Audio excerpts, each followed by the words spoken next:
Hey guys, welcome to episode 16 of Ask Jungle Scout, where we answer your top questions on Amazon, FBA, and all things Jungle Scout. If you want a chance for your question to be answered, make sure you pop it in the comment section below this video.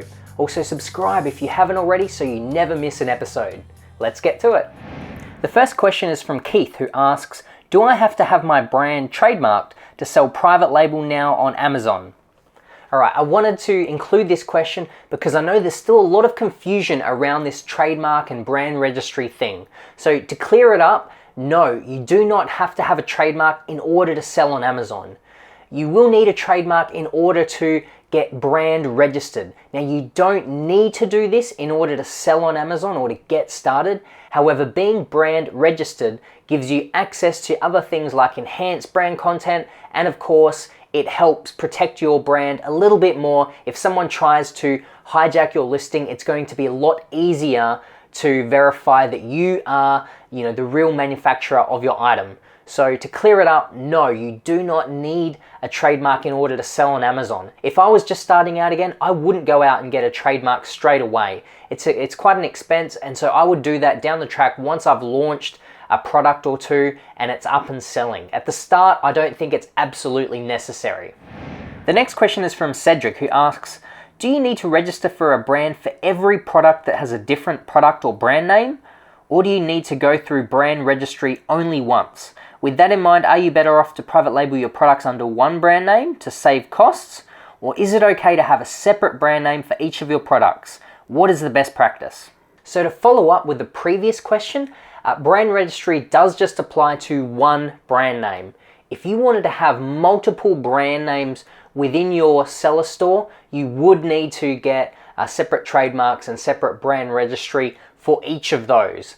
The reason that you might want to do this is if you want to sell different products from different markets. So what you would do in that case is to have a more generic store seller name and then sell different brand names. However, this may not be as practical as it once was. Now with the requirement of getting a trademark for each brand registry, you can still sell multiple different brand names, but you may not want to brand register all of them.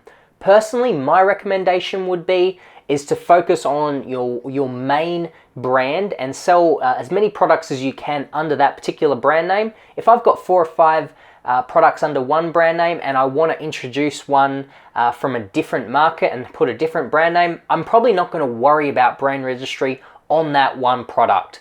But as much as possible, you want to try and put everything under one brand name so that you can get a trademark and access that brand registry. Otherwise, it is going to cost a fair bit to get multiple trademarks for different brand names.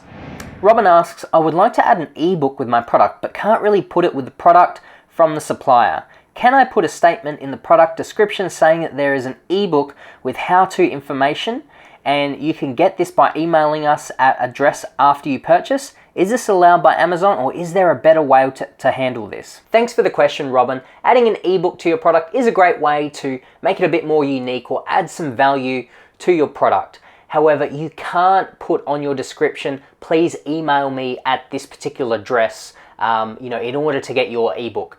The best way to do it would be to attach the ebook to an email when sending it out through an automated email campaign. For instance, we have a service called JumpSend that does just that. It sends out automated emails when customers purchase from your seller store. And you can attach a PDF or ebook to one of those emails. So that would be a better way to do it. Essentially, Amazon doesn't want you directing people away from Amazon. So they wouldn't allow you to put your email address or for you to be marketing yourself or your own website on your listing. So I hope that makes sense.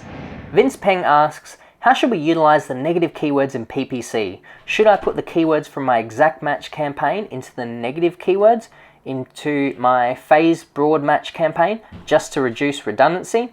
Thanks, Vince. I'm no PPC expert and I haven't personally tried using negative keywords or putting them into campaigns.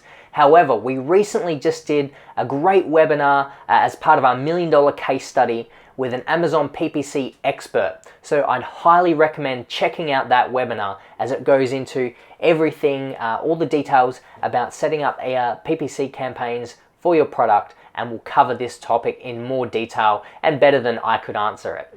The next question is, I am dealing with a supplier who is not answering my questions for a week at a time or more. I'm trying to make a new product and I have already paid for a mold to be made. The seller is 8 years old, gold star on Alibaba. Should I just move on to a different supplier or should I wait more?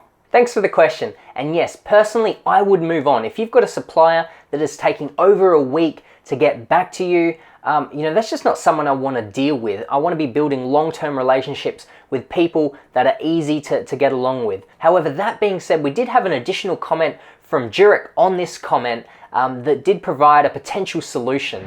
I had the same issue in the past. With that sort of communication, it took more than 4 months to develop a custom product. Finally, I was fed up with that kind of communication, but I wanted to deal with that factory. I found the upper level decision maker on their LinkedIn page and wrote him a message about my issue. I didn't get a response from him, but the next day I got a response from the same representative as before, and they took no more than an hour. From that moment, everything goes very smoothly. I used that method twice with different suppliers with the same result.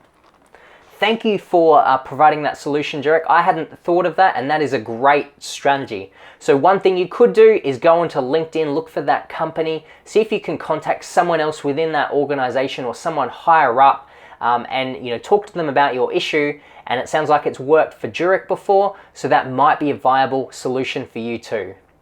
Sard just has 2 questions. When you say brand registry, are you talking about registration with USPTO, Amazon, or somewhere else? Okay, so brand registry is just on Amazon's platform. Question 2, what kind of legal documents do I need for starting a business on Amazon? When I started selling on Amazon, all I had was a business name, the most basic of entities. So you don't really need very much to get started. What I'd highly recommend though is checking out a recent webinar we did as part of the $1 Million Case Study, where we had an expert come in and talk to us all about setting up a company structure and the different structures for US residents or US residents living overseas or non-resident aliens, people living outside of the US that are selling in that market. So no matter which sort of category you fall under, he talks us through which structure to set up and the basics that you need to get an entity set up and to sell on Amazon. But you can actually just sell as an individual. So there is very little paperwork that you really need in order to get started. So that's all the questions for today, guys. I hope you got some value from the show. Make sure to give us a big thumbs up if you did, and subscribe to the channel if you haven't already. Also, make sure to leave your questions in the comment section below for a chance of them to be answered in a later episode. Until next week, guys, have a wonderful week.